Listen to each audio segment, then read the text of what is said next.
理解説。1966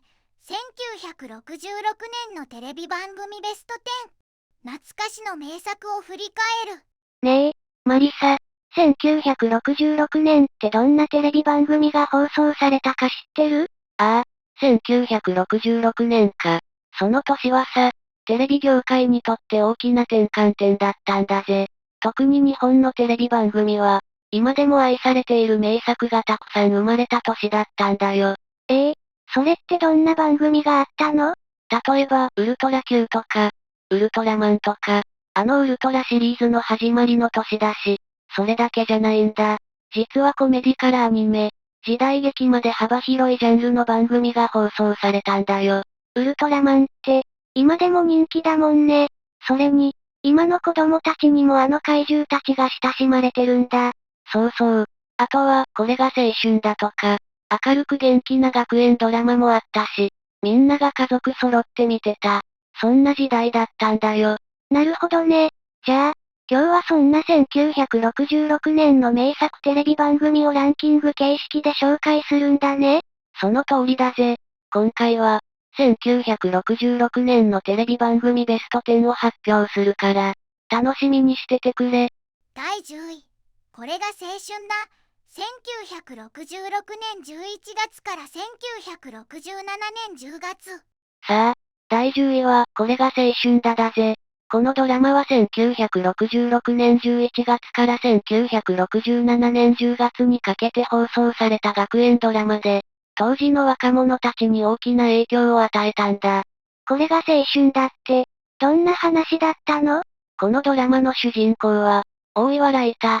彼は留学を経験して帰国した英語教師で、最初は田舎町の劣等生ばかりのクラス D 組の担任を任されるんだ。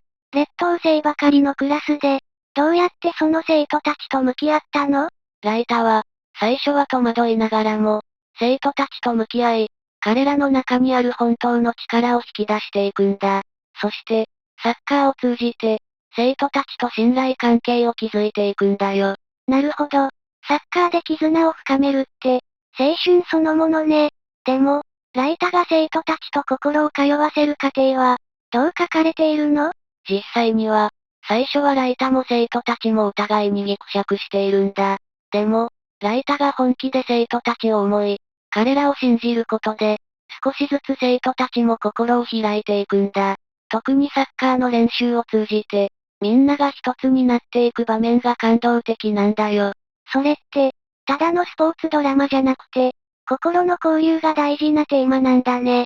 その通り、このドラマは、教師と生徒の絆、友情、成長を書いているからこそ、今でも多くの人々に愛されているんだ。そういえば、主題歌のこれが青春だも、布施明さんが歌っていたんだよね。布施明はこのドラマの主題歌を歌って、その歌詞が青春のエネルギーを象徴しているんだ。彼の歌声が、ドラマの情熱を引き立てたんだよ。なるほど。音楽もこのドラマをより印象的にしているんだね。そうだね。このドラマは、単に青春を書くだけじゃなく、当時の視聴者に大きな共感を呼び起こして、後に続く学園ドラマに多大な影響を与えたんだ。これが青春だがなければ、飛び出せ、青春も生まれなかったかもしれないんだ。すごい影響力だね。青春ドラマの金字塔とも言える作品だったんだね。第9位。泣いてたまるか。1966年4月から1968年3月。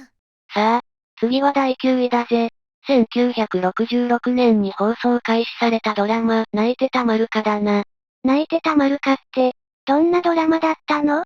このドラマは、渥美清が主演を務めて、毎回異なる役を演じるオムニバス形式の作品だったんだ。渥美清が一人で様々な人物を演じ、笑いあり、涙ありのストーリーが展開されたんだよ。渥美清さんって、どんな役をやってたの？例えば、渥美清は若者からおじいさんまで、年齢や職業を問わず、幅広いキャラクターを演じ分けたんだ。その演技力が魅力だったし、毎回の役柄で新たな一面を見せてくれるから、視聴者も飽きることがなかったんだよ。渥美清さんって、まさに名優だったんだね。それに、毎回違った役柄を演じるって面白そう。その通り。しかも、このドラマは笑いだけでなく、時にはシリアスなシーンもあり、感動的なエピソードが多かったんだ。泣きながら笑わせる。そんなドラマだったんだよ。それって、心に残るエピソードが多かったんだろうね。そうだぜ。このドラマは、家族や人間関係を描きながらも、渥美清の一人芝居で温かみのある雰囲気を作り上げていたんだ。視聴者にとって、毎週欠かさず見たくなるような作品だったんだよ。なるほど。笑いと涙。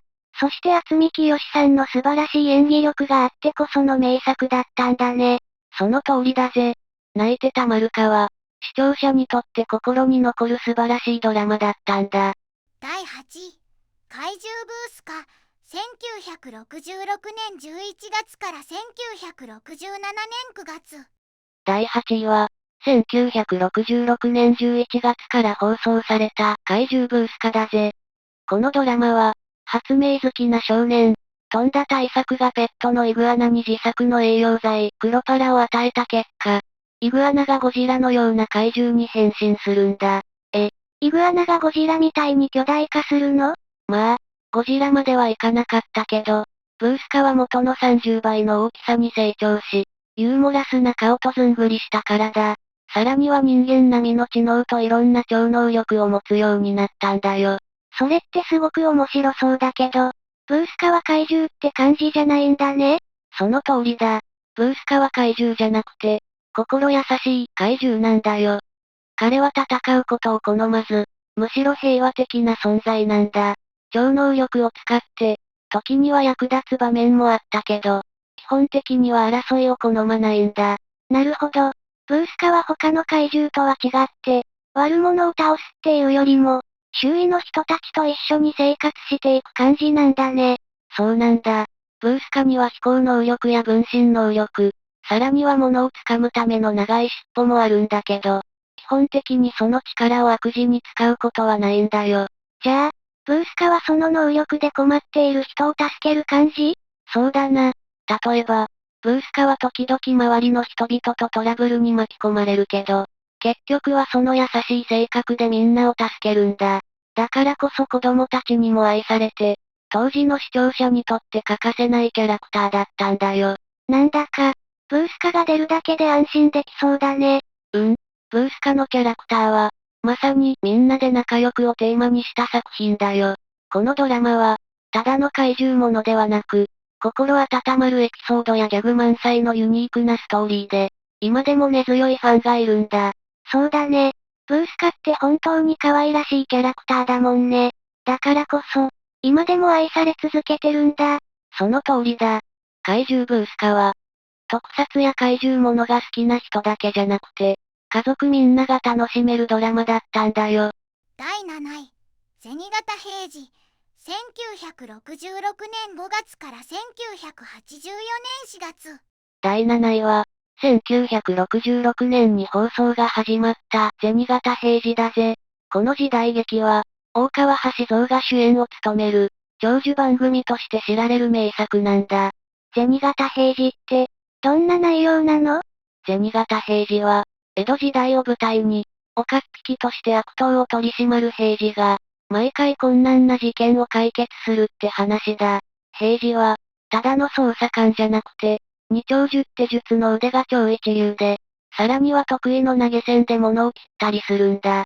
投げ銭で物を切るって、どんな技なんだろう？すごい。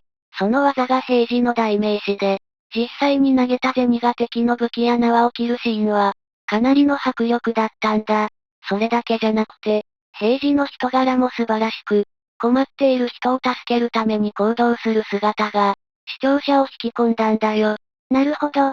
平次ってただの時代劇のヒーローじゃなくて、正義感が強い人物だったんだね。その通りだ。大川橋蔵が演じる平次は、まさに正義の侍そのもので、時には涙を誘うエピソードもあったんだよ。また、サブキャラクターとして、お声役の八千草薫や鈴木のり子も登場して、家族や仲間との絆が書かれる点も、このドラマの魅力だった。それって、視聴者にとってすごく親しみやすかったんだろうね。そうだな。銭形平次は、1984年まで続いた長寿番組で、当時の視聴率も非常に高かったんだよ。日本の時代劇の金字塔とも言える存在だったんだ。時代劇って、今でも人気だけど、このドラマがその土台を作ったってことか。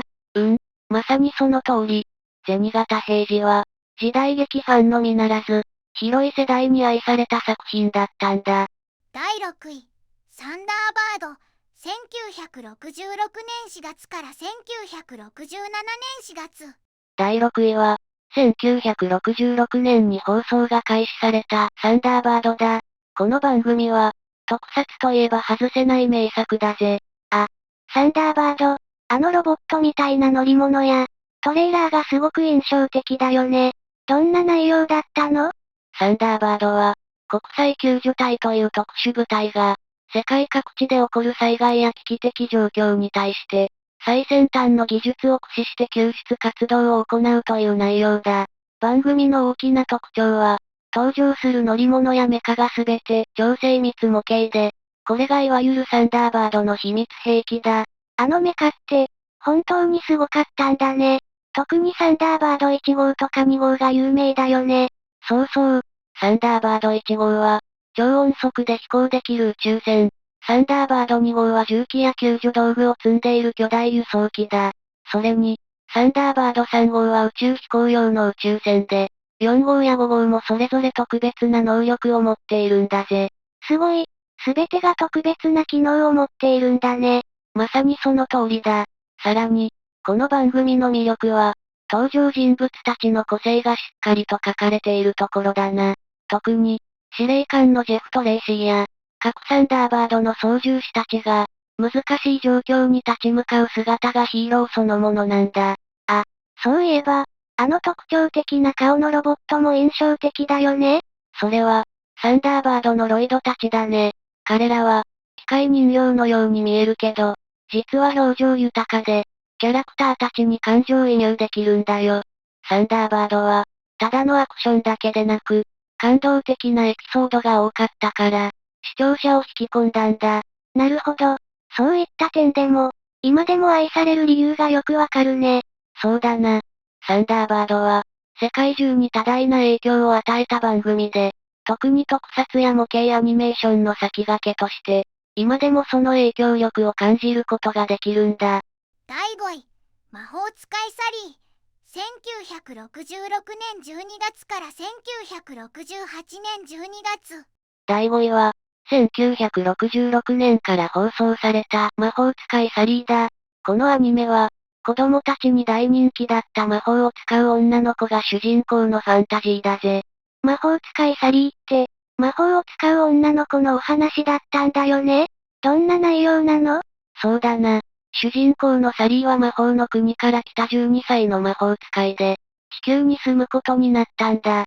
最初は普通の女の子として生活してるんだけど、実は魔法の力を使って色々な冒険を繰り広げるんだよ。サリーはどんな魔法を使うの？サリーは、ちょっとしたお手伝いから大きな問題解決まで、魔法でどんどん解決していくんだ。例えば、飛行魔法で空を飛んだり、物を瞬間移動させたり、魔法の道具を使ってトラブルを解決するんだよ。すごい。魔法で何でもできるんだね。でも、サリーは普通の女の子としても過ごしてるんだよね。実はサリーには地球に住んでいる友達がいて、その友達との交流がメインのストーリーだ。サリーが普通の女の子としても成長していく様子が描かれていて、魔法だけじゃなくて人間関係や友情がテーマになっているんだ。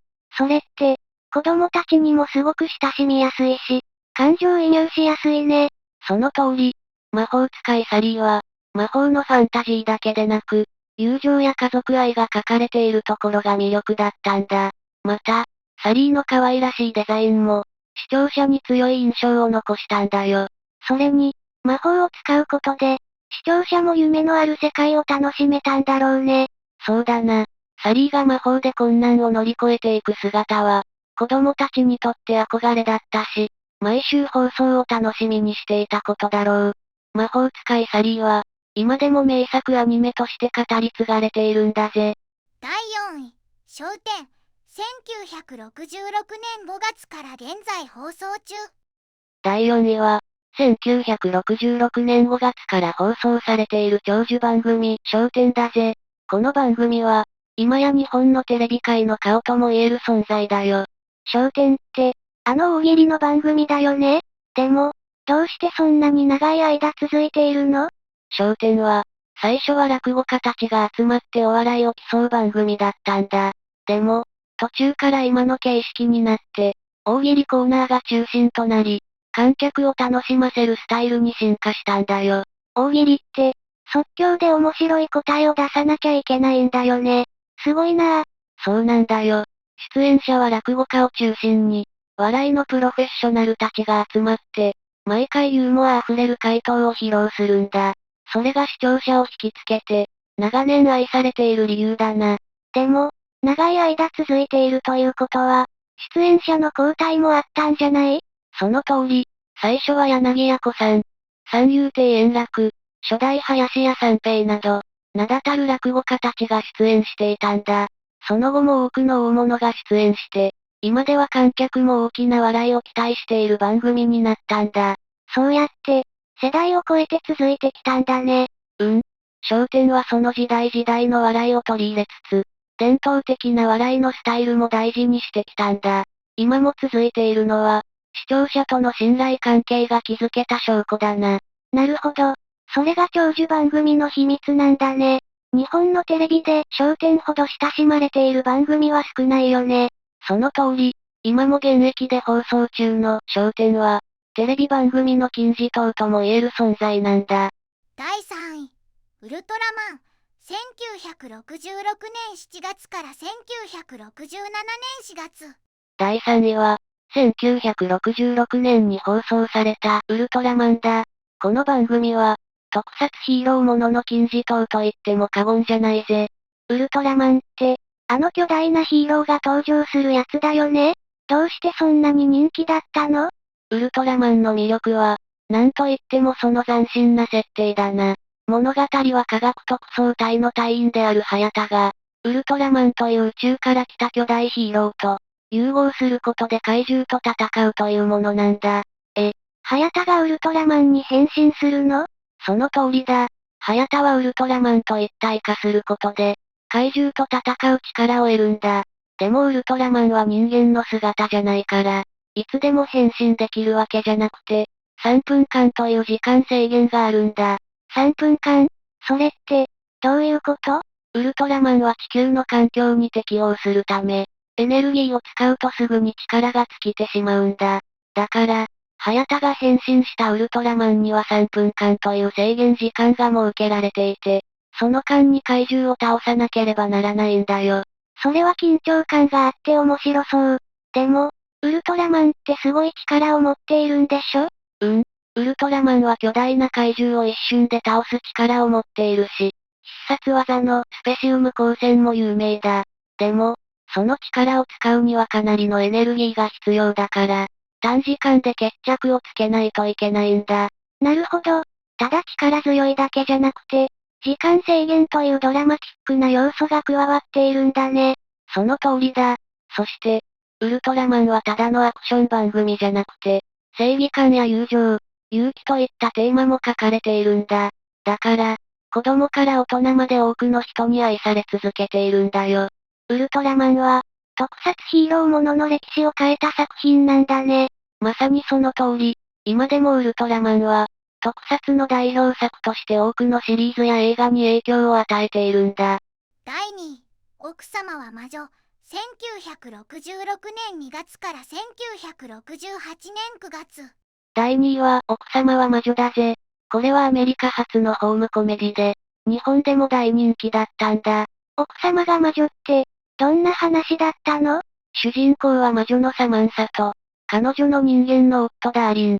この夫婦が普通の家庭を築こうとするんだけど、サマンサの魔法が原因でトラブルが巻き起こるって話だ。サマンサは魔法を使わないで生活しようとするけど、どうしても使わざるを得ない場面が多くてね。そうなんだ。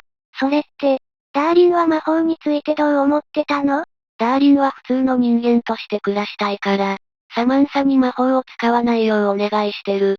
でも、彼女の家族や友達が魔法を使って事件を引き起こしたりして、毎回ドタバタ劇になるんだ。それは面白そう。どんなキャラクターが出てくるの？例えば、サマンサのお母さんエンドラが印象的だな。彼女は魔法を使わないダーリンを軽視して、よくトラブルを引き起こす。魔法を駆使してダーリンを困らせるシーンは、笑えるけど緊張感もあるんだよ。家族のキャラが濃いんだね。それがドラマの魅力なのかな？その通り。奥様は魔女は、家庭の中のユーモアと愛情を描きながら、魔法というファンタジー要素を絶妙に組み合わせた作品なんだ。毎回予測できない展開で、視聴者を飽きさせない魅力があったんだぜ。家族愛と魔法の融合なんて、誰もが楽しめる内容だね。それに英語学習にも一役買って、当時の日本の家庭でも楽しまれていた作品なんだよ。第1位、ウルトラ Q。1966年1月から1966年7月。第1位は、ウルトラ Q だぜ。1966年に放送されたこの作品は、日本の特撮史に名を刻む記念すべき番組なんだ。ウルトラ Q って、ウルトラマンと関係があるの？いいところに気づいたな。ウルトラ Q は、ウルトラマンシリーズの前身として作られた作品なんだ。だけど、直接のヒーローは登場せずに、怪奇現象や怪獣がメインテーマになっているんだぜ。それって、どんな内容だったの？ストーリーは基本的に1話完結型で、未知の現象や怪物に人々が遭遇する様子が描かれているんだ。例えば、巨大な怪獣ゴメスや不気味な火星怪獣ナメゴンなどが登場して、視聴者をハラハラさせたんだよ。なんだか SF とホラーが混ざった感じだね。その通り、ウルトラ Q は、日本版のトワイライトゾーンとも言われていて、SF と怪奇の要素を絶妙に融合させた作品だったんだ。それに、科学者や新聞記者が事件を追いかけることで、現実味も増していたんだぜ。そうなんだ。特撮もすごかったんでしょ？ああ、つぶらやプロが手掛けた特撮技術は圧巻だった。ミニチュアを使った精巧なセットや、怪獣のリアルなデザインが視聴者を引きつけたんだよ。特に、ゴメスが街を破壊するシーンなんかは、当時としては驚異的だったんだ。それで、ウルトラマンシリーズの基礎ができたんだね。その通りだ。ウルトラ Q があったからこそ、その後のウルトラマンシリーズが生まれたんだ。この作品は、特撮の可能性を広げただけじゃなく、日本のエンタメに大きな影響を与えたと言えるぜ。やっぱりすごい作品なんだね。今でも語り継がれるのがわかる気がするよ。だから、ウルトラ Q は、特撮ファンなら絶対に見逃せない名作なんだ。総評またはまとめ。1966年のテレビ番組ランキング。面白かったね。改めて、この年がどれだけテレビにとって重要な時代だったのかがよくわかったよ。そうだろ？特にこの年は、特撮やアニメ、ドラマなど、様々なジャンルが飛躍した時代だったんだ。ウルトラ Q やウルトラマンは特撮の金字塔だし、魔法使いサリーは国産アニメの可能性を広げた作品だった。それに、銭形平次やこれが青春だみたいなドラマも、人間味あふれるストーリーで愛され続けてるよね。そうなんだ。どの作品も当時の文化や価値観を反映しているから、今見ても新しい発見があるはずだぜ。時代を超えて視聴者に感動を与える作品って、本当にすごいよな。ほんとだね。1966年の名作番組たちが、今のテレビ文化の基礎を築いたんだと思うと、感慨深いな。これからも、過去の名作を振り返りながら、新しい発見を楽しんでいこうぜ。最後までご視聴いただきありがとうございました。これからも役立つ情報をお届けいたしますので、チャンネル登録と高評価をよろしくお願いします。コメント欄でご意見や質問もお待ちしています。それではまた次回お会いしましょう。バイバイ。今日も一日良い日で、またね。